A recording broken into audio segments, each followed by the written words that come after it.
So when people are getting dental implants, they often want to know about the experience, is it going to hurt? And, and they want to know everything that's involved. So it's pretty straightforward. When you come in, first thing is we take some records and take some x-rays.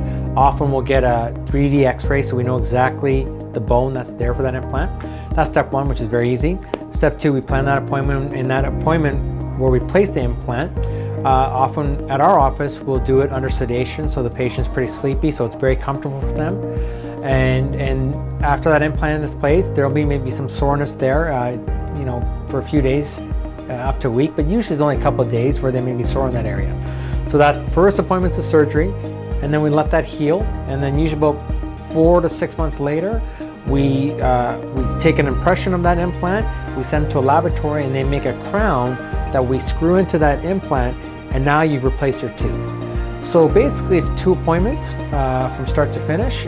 Usually can take anywhere from 4 to 6 months up to a year. Now, it can take up to a year if you have to build that bone up, because sometimes there's not enough bone to place an implant, so we have to do a grafting procedure first, build that bone, let it heal, which takes 4 to 6 months, place the implant, and then restore it. So that's when it takes up to a year.